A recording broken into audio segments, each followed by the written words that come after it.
Bernard Picon. Donc, je suis chercheur au CNRS. Je suis sociologue. Alors, souvent, quand on dit chercheur, on pense physicien, chimiste, astrophysicien, etc. Mais il y a aussi de la recherche en sociologie. C'est quoi la sociologie? C'est l'étude des problèmes de société. Le sociologue, lui, il étudie le groupe. Là, une classe comme la vôtre, ça fait une société. Et moi, ce qui m'intéresse en tant que sociologue, c'est la classe et c'est pas les individus en particulier. Alors, pourquoi le Guadalquivir? Tout simplement parce que je me suis spécialisé au CNRS dans une question de société qui est extrêmement importante en ce moment et dont vous entendez parler tous les jours, c'est la question de l'environnement et la question de la protection, je ne dirais pas de la nature, mais des ressources naturelles qui sont indispensables à notre survie.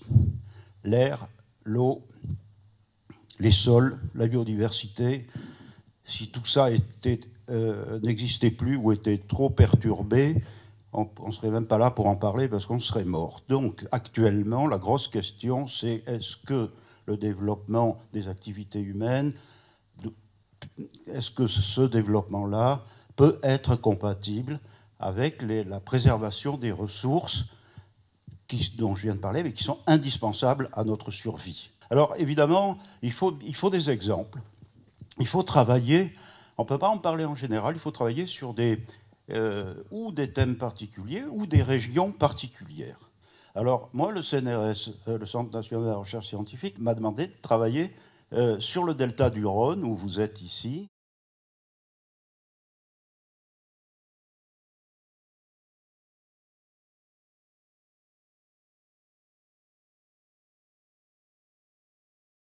Pourquoi les deltas du Rhône et du Guadalquivir sont-ils protégés?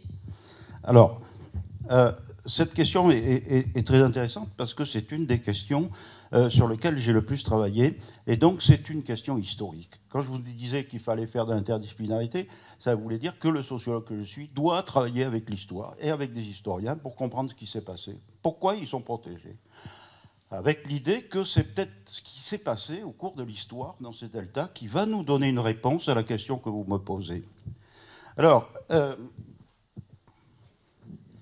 voyez ici, j'ai une carte du delta du Guadalquivir.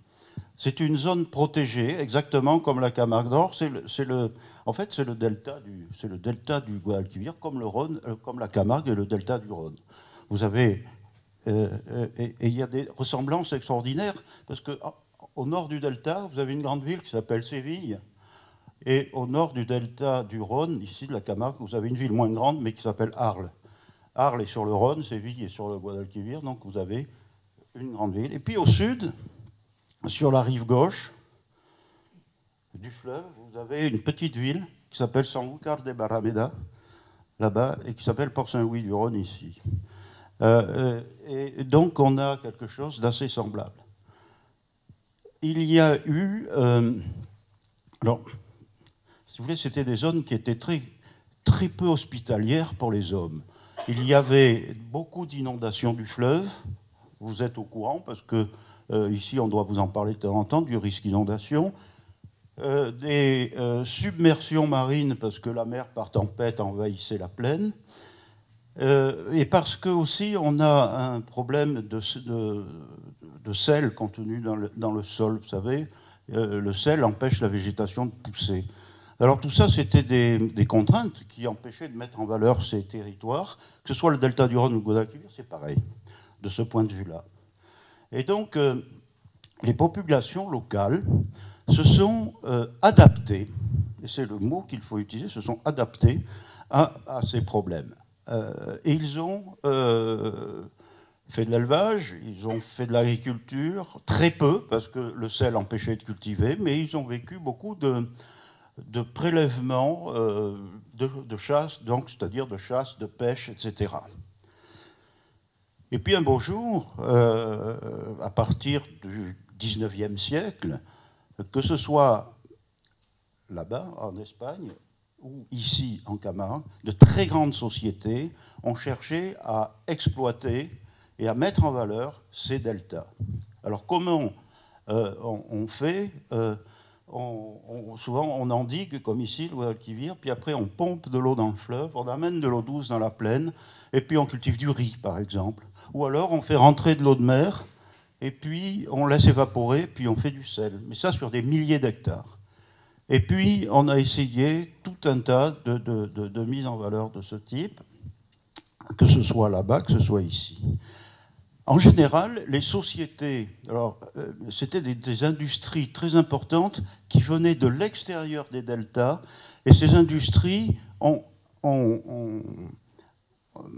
le résultat de l'arrivée de ces grandes industries a été de chasser les populations locales ou de leur empêcher de pratiquer les activités qu'ils pratiquaient jusqu'alors. Ils chassaient, ils pêchaient, ils élevaient du bétail, etc. Et le développement de ces industries les a les empêchés de pratiquer ces activités. Il y avait des gens pauvres, des paysans très pauvres, qui vivaient dans des huttes. Ici, la cabane de Gardian, là-bas, les chozas, ça s'appelle. Ce sont des cabanes en jonc.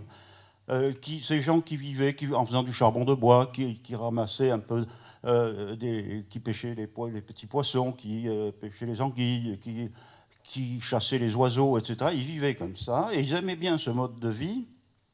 Et puis il y avait les grands seigneurs. En Espagne, alors ça, on connaît moins ce problème en France. Ici, quand vous avez une grande propriété en Camargue, elle fait 1000 hectares. Bon, 2000 hectares, on dit que c'est une grande propriété. Là-bas, c'est 20 000 hectares, une propriété dans le delta du Guadalquivir. Et c'est une très grande propriété.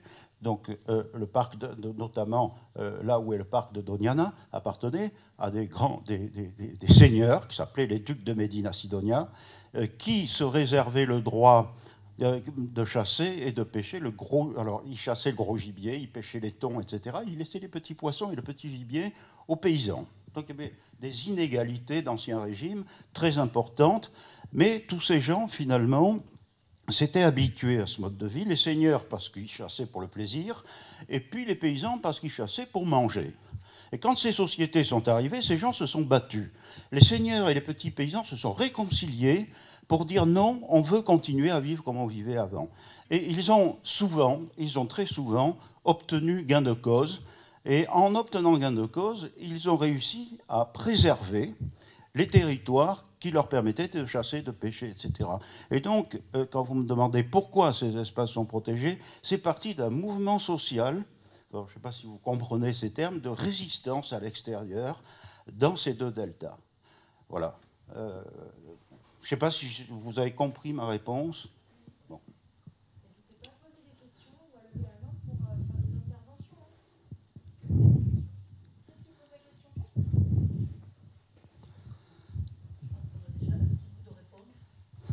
Quels sont les points communs des fleuves Rhône et Guadalquivir?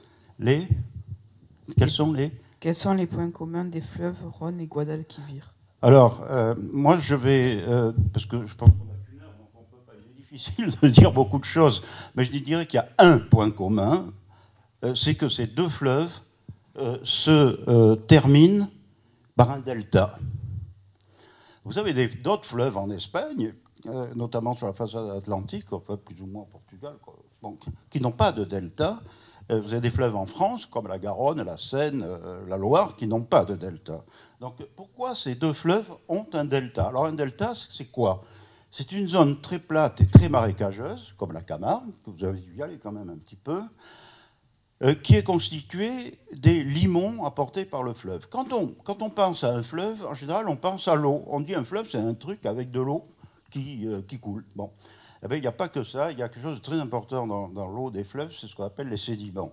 Les sédiments, c'est ce qu'on appelle aussi la matière en suspension, c'est-à-dire c'est la vase, c'est les sables, etc., qui sont charriés par le fleuve et qui se déposent et s'accumulent à son embouchure sur des kilomètres et des kilomètres et sur des centaines de mètres d'épaisseur quelquefois. Et voilà, toute cette zone ici est constituée des sédiments apportés par le Guadalquivir. Et ici, en Camargue, entre ici et les Saintes-Maries-de-la-Mer, entre ici les Saintes-Maries-de-la-Mer et Arles, on est uniquement sur des milliards de tonnes de sédiments apportés par le Rhône. Et ce qu'il y a de curieux aussi, c'est que la formation de ces deux deltas est un peu la même. Vous avez un courant ici qui va du nord-ouest au sud-est, qui longe la côte comme ça. Et ce courant finissait par apporter des sables qui se répandaient, qui sont remontés, qui se sont rehaussés sur la mer. Et donc les sédiments du fleuve se sont trouvés bloqués par cette barre sableuse que vous voyez encore ici, vous voyez, en jaune, c'est une barre de sable, qui empêchait le fleuve de s'écouler. Ça a formé un lac à l'intérieur, et ce grand lac a fini par être comblé par les apports de sédiments. Très plat. Alors, je dirais qu'il y a un décalage avec la Camargue. On a la même chose avec le grand étang de Vaccarès, qui est un étang qui était en phase de comblement du fait du fleuve. Bon, on a bloqué le processus parce qu'on a fait des digues et il n'y a plus de sédiments qui arrivent en Camargue, mais en tout cas, je dirais que les points communs entre ces deux fleuves qui nous intéressent, puisque nous travaillons sur les deux deltas, c'est que ce sont des fleuves qui ont construit des deltas à leur embouchure. Voilà. Est-ce que le Guadalquivir a été modifié par l'homme? Alors oui, beaucoup. Il y a eu deux types de modifications. D'abord dans Séville même. Vous savez que Séville, c'est la ville, c'est une ville extraordinaire. J'espère que votre CES vous y amènera un jour. C'est une ville magnifique d'abord. Et puis c'est là que, vous savez que les Espagnols ont découvert l'Amérique. Christophe Colomb est parti du delta du Guadalquivir. Ils ne sont pas partis de Séville, ils sont partis de Moguer, de Palos, ici, à côté de Huelva. Et puis ensuite, Séville est devenue, une fois qu'ils ont découvert l'Amérique, leur obsession, c'était de ramener de l'or. Parce que dans l'Amérique du Sud, il suffisait de piller les Indiens, de leur piquer leur or et de le ramener en Europe. Donc les galions, les caravelles espagnols amenaient de l'or en Espagne, et cet or arrivait à Séville. Alors les caravelles rentraient de leur retour d'Amérique, s'ils n'avaient pas coulé en route, parce que à l'époque c'était assez dangereux. C'était même dangereux ici. J'ai trouvé une carte du delta qui indique partout, tous les endroits où des caravelles ont coulé à leur retour d'Amérique. Alors les types, ils y étaient allés, ils avaient attrapé le scorbut, ils étaient malades, ils avaient guerre avec les Indiens, ils avaient leur... Enfin, ils avaient réussi à échapper à beaucoup de morts violentes. C'est dangereux de faire ce métier, d'aller en Amérique chercher de l'or et de revenir. Et ils coulaient en arrivant. Bon, ils coulaient en arrivant parce qu'il y a, vous savez, à la sortie d'un fleuve, il y a ce qu'on appelle la barre. Il y en a une ici sur le Rhône, c'est-à-dire qu'il y a des hauts fonds qui font qu'il y a de grosses vagues à l'entrée du fleuve. Et les bateaux coulaient en arrivant. Mais enfin, il y en avait beaucoup qui ne coulaient pas et qui remontaient le Guadalquivir et qui venaient amener l'or, qui stockait l'or des Amériques à Séville. Et à Séville, si vous y allez, vous verrez au bord du Guadalquivir une tour qui s'appelle la Torre del Oro, la tour de l'or. Et ensuite de cette tour, il y avait un souterrain qui allait jusqu'au Palais Royal, où l'on amenait l'or, parce qu'on l'amenait par souterrain au Palais Royal, parce qu'on avait peur que le peuple, quand même, attaque les convois et pique l'or. Bon, donc le fleuve traversait la ville, mais le problème, c'est que c'est un fleuve irrégulier. Vous savez, dans les régions méditerranéennes, on a peu de pluie, mais quand il y en a, elle est très violente, ça fait déborder les fleuves. Et le Guadalquivir débordait tout le temps. C'était un peu embêtant pour la ville. Et donc, on a détourné le fleuve, on a creusé un nouveau lit au fleuve, à l'ouest de Séville. Et donc, le fleuve passe à l'extérieur de Séville. Maintenant, donc, comme vous me dites, si on l'a modifié, oui, on lui a fait contourner la ville pour éviter les inondations. Et ensuite, ici, au sud, dans le delta, il y avait beaucoup de bras, dans la plaine, comme en Camargue, il y a eu beaucoup de bras du Rhône. Parce que, qu'est-ce qui se passe dans ces plaines? Le fleuve, il amène des sédiments, comme je vous l'ai dit tout à l'heure, puis c'est une chose que personne ne sait, c'est qu'il finit par être plus haut que la plaine. En général, un fleuve, vous dites, c'est creux, on voit l'eau d'en haut, mais chaque fois qu'il déborde, il dépose des sédiments sur ses berges, et finalement, il s'élève au-dessus de la plaine, et puis un beau jour, il y a une inondation, il casse ce qu'on appelle le bourrelet alluvial, et il change de cours. En Camargue, vous avez comme ça des tas d'anciens cours du fleuve, et dans le Guadalquivir aussi. Alors, on a stabilisé tout ça, là-bas comme ici, on a mis des digues autour du cours du fleuve, d'un seul cours du fleuve, pour favoriser la navigation, et on a, vous voyez, tous ces anciens bras, on les a arrêtés. Donc, il y a effectivement, le Guadalquivir a été énormément modifié par l'homme, notamment dans le delta. Le Guadalquivir est-il plus pollué que le Rhône? Alors, oui, ça m'a amusé la façon dont et vous posez la question. Parce que plus ou moins, ça, c'est pas. Je ne sais pas si c'est une bonne question. Parce que, d'abord, les pollutions des fleuves, on ne sait pas très bien les mesurer. Donc, c'est difficile à dire. On a les mêmes. Vous savez que maintenant que l'Espagne avait un retard économique sur la France jusqu'aux années 60 à peu près. Puis là, maintenant, elle a rattrapé ce retard. Et donc, au niveau pollution, ils sont aussi forts que nous maintenant. Donc, il y a les pollutions urbaines. Toutes les villes déversent, avec ou sans station d'épuration, des pollutions dans les fleuves. Ça, les alentours de ces villes, par exemple, se sont industrialisés, comme les environs de Lyon, et donc vous avez des pollutions chimiques. Et vous avez aussi, actuellement, des pollutions. Alors ici, vous connaissez la pollution au PCB, à Port-Saint-Louis-du-Rhône, on en parle beaucoup. Ça, c'est les pollutions industrielles. Mais vous avez aussi quelque chose qui est de plus en plus grave. Ce sont ce qu'on appelle les pollutions diffuses agricoles. L'agriculture est maintenant n'est plus artisanale, l'agriculture est industrielle à la limite, et on déverse des quantités considérables de pesticides, c'est-à-dire de produits chimiques pour tuer les bestioles qui mangent nos légumes, nos vignes et nos fruits, et des herbicides, parce que les herbes empêchent nos plantes cultivées de pousser. Et tous ces herbicides et ces pesticides sont très dangereux pour l'eau. Vous me direz, mais on les déverse sur Terre. Mais avec les pluies, tous ces pesticides et ces herbicides percolent, traversent le sol, rejoignent les nappes phréatiques. Et les nappes, vous savez ce que c'est les nappes phréatiques? C'est les nappes qui sont sous terre. Et ces nappes communiquent avec les fleuves. Et donc, l'agriculture moderne pollue les fleuves énormément. Aujourd'hui, on a une très grosse pollution du Guadalquivir. Puis dans le Guadalquivir, et dans le Rhône aussi d'ailleurs, moi je suis, vous savez, pour gérer les fleuves, il y a des organismes. Il y a l'agence de l'eau, il y en a une en Espagne, il y en a une en France. Et l'agence de l'eau en France est dirigée par un comité qui s'appelle le comité de bassin, j'en fais partie. Dans ce comité de bassin, on est en train d'essayer de mettre en place des mesures extrêmement délicates pour lutter contre ces pollutions agricoles. Parce que qu'est-ce qui se passe? C'est que il y a des endroits où on prend de l'eau dans les nappes pour alimenter l'eau potable des villes.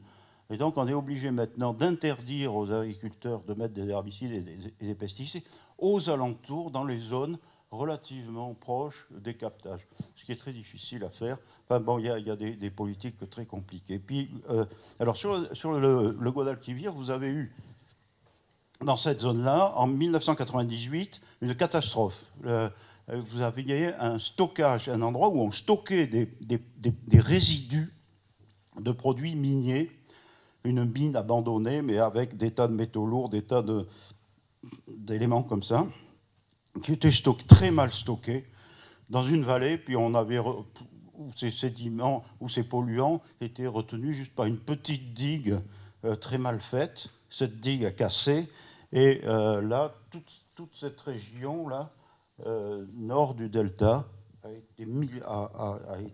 a vécu une catastrophe avec la mort de dizaines de milliers d'oiseaux, avec des centaines de tonnes de poissons morts, avec des terrains agricoles qu'on peut, c'était en 98 et on est en 2014, qu'on peut toujours pas utiliser tellement ils sont pollués aux métaux lourds. Donc là, il y a eu cette catastrophe. Voilà. Donc vous avez des pollutions lentes et permanentes, comme les pollutions agricoles, et puis vous avez de temps en temps des catastrophes. Est-ce que la pêche sur le Rhône ou le Guadalquivir dégrade l'environnement? Alors moi, je pense pas. Je pense que c'est plus que la pêche subit les conséquences des dégradations de l'environnement. C'est-à-dire que plus l'environnement est dégradé, plus l'eau est polluée, moins il y a de poissons. Mais je dirais que c'est pas la pêche qui est en question. Si on observe la diminution du nombre des poissons dans ces estuaires, c'est beaucoup plus dû aux pollutions dont je viens de parler qu'aux pratiques de pêche. parce qu'il y a des règlements de pêche. Alors, si, il y a aussi des problèmes de surpêche, mais maintenant on les connaît, et donc on fait en sorte qu'il n'y ait pas trop de bateaux de pêche, etc. Il y a des réglementations de la pêche. Par contre, des pollutions, il y en a aussi, mais enfin, je veux dire que vous avez il y a les anguilles qui sont malades. Il y a un virus qui vient. Il y a les aloses qu'on ne peut plus pêcher dans certains fleuves parce qu'elles sont en diminution, etc., etc. Et tout ça, ce n'est pas dû à la pêche, c'est dû à des maladies dues aux pollutions. Voilà, là, sur la pêche, je pense que voilà ce qu'on peut répondre. Depuis quelle période de l'histoire a-t-on commencé à utiliser ces fleuves? Commerce, habitat, agriculture. Alors, c'est difficile à dire parce que les gens qui utilisaient, les premiers humains qui ont utilisé ces fleuves n'ont rien écrit, n'ont pas laissé de photos, n'ont pas laissé de films, n'ont pas rien laissé. On ne sait rien. On ne sait pas grand-chose. Alors, vous avez quand même une science qui s'appelle l'archéologie. Les archéologues, vous savez ce que c'est? C'est des gens qui fouillent les terrains pour retrouver des vestiges des civilisations anciennes et pour essayer de comprendre ce qu'on faisait. Alors, effectivement, on sait très bien que ces fleuves jouaient un rôle énorme dans les sociétés à partir de l'époque romaine, parce que les Romains ont laissé beaucoup de vestiges. Donc, on sait par exemple que le Rhône on appelait le Rhône chemin des hommes. Vous savez que les Romains étaient des Italiens, les Romains ils venaient de Rome, et ils ont envahi toute la Gaule. La France, la Gaule a été envahie par les Romains, et les Romains ont remonté non seulement en France, mais jusqu'en Angleterre, jusqu'en Allemagne. Les Romains ont conquis toute l'Europe en remontant la vallée du Rhône. Donc on peut dire qu'il y a une fonction des fleuves très ancienne, une fonction qui est une fonction de transport, de chemin, voilà. Il y avait un problème avec les fleuves, par contre, c'est qu'ils étaient très difficiles à traverser. Alors au Moyen-Âge, on a fait des ponts comme le pont d'Avignon, le pont de la Guillotière, le pont Saint-Esprit, des ponts extraordinaires, qui étaient extraordinaires techniquement pour l'époque, de façon à ce que les peuples des deux rives puissent communiquer. Et puis les fleuves ont servi à faire tourner des moulins, à faire naviguer des bateaux, etc. Oui, il y avait une fonction de transport, il y avait une fonction de nourriture, parce qu'il y avait énormément de pêcheurs d'eau douce qui nourrissaient les populations. Vous savez qu'autrefois, aujourd'hui vous avez l'habitude, vous habitez Paris, vous pouvez manger du poisson de mer. Mais du temps où on trimballait, où on n'avait pas de frigo, où on n'avait pas de glace, et où on trimballait les poissons dans des carrioles qui mettaient 3 ou 4 jours pour arriver à Paris, on ne pouvait pas manger du poisson de mer. Et ils pourrissaient en route. Et en France, parce qu'il y a des rivières partout et des fleuves, et donc les fleuves fournissaient de la nourriture aux populations aussi. Enfin, j'arrête là, parce qu'autrement, on n'en finirait pas, quoi. Les fleuves ont effectivement beaucoup servi à la fois à se déplacer, à la fois à produire de l'énergie, à la fois à se nourrir, etc. En quoi le Rhône joue-t-il sur l'agriculture? Quelle est l'histoire de l'immigration dans cet environnement? Question, oui, le Rhône est extrêmement utile à l'agriculture, puisque, je vous l'ai dit, ici, si on n'amène pas d'eau douce dans les terres, on ne peut rien faire pousser, parce que les terres sont salées. La Camargue, vous savez, c'est des sédiments qui ont gagné sur la mer. Le sous-sol est plein les nappes phréatiques sont salées. Et on a un phénomène qui s'appelle le déficit hydrique, c'est-à-dire qu'il tombe. Je ne sais pas si vous le savez, vous êtes dans une région, une des rares régions, enfin, notamment beaucoup de régions méditerranéennes sont comme ça, où il tombe moins d'eau du ciel qu'il ne s'en évapore du sol. Il s'évapore plus d'eau du sol qui ne tombe de pluie. Bon, peut-être pas au mois de janvier, mais d'une manière générale. Donc, quand l'eau des nappes remonte avec l'évaporation, remonte à la surface des sols, le sel remonte avec et stérilise tout. Donc, qu'est-ce qu'il faut faire si on veut cultiver la Camargue? On pompe de l'eau douce au Rhône. Dans le Rhône, il y a de l'eau douce. On la répand sur les champs. Cette eau douce dessale les sols et là, on peut cultiver. Et c'est pour ça qu'on fait du riz ici. Parce qu'en fait, vous savez, on dit le riz, il n'y a que dans cette région en France qu'on en cultive. Le riz est une plante qui doit pousser les pieds dans l'eau et la tête au soleil. Et on a ça ici. On a beaucoup d'eau avec le Rhône et on a beaucoup de soleil. Donc, la réponse que je peux vous faire, c'est que non seulement le Rhône aide l'agriculture, mais sans le Rhône, on ne pourrait pas faire d'agriculture. Voilà. Et donc, l'irrigation, donc vous me parlez d'irrigation, effectivement, c'est grâce à l'irrigation du Rhône. Alors, qu'est-ce qu'on fait ici, comme dans le delta du Guadalquivir? C'est exactement le même système.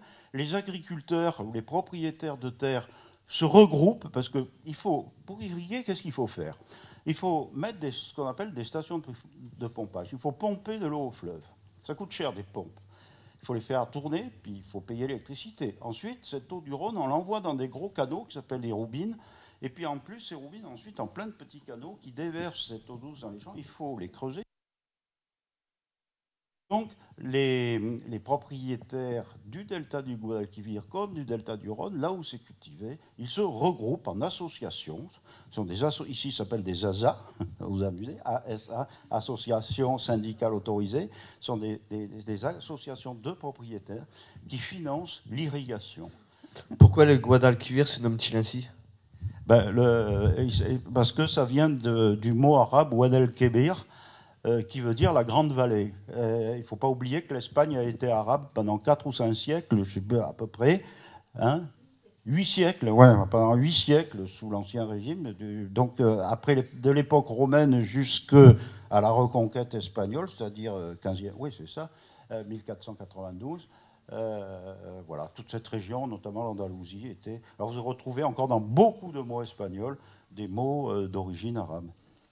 Voilà. Guadalquivir, la grande vallée.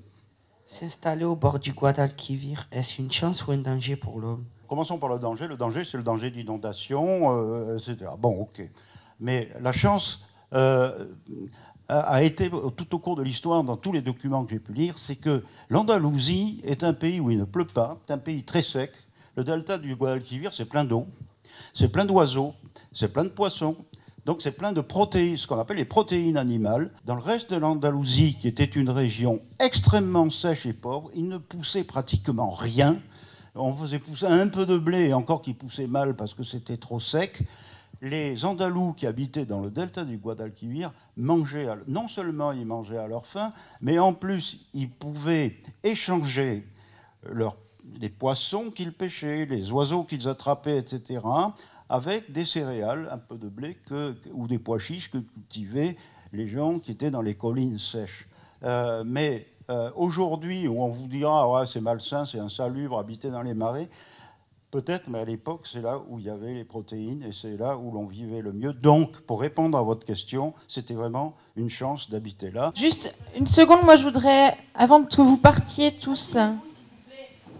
Ils ont été sages, hein, je veux dire que attentifs. Moi, je tenais déjà à vous remercier, vous les élèves, et puis au nom de tous, Monsieur Picon, je vous remercie chaleureusement.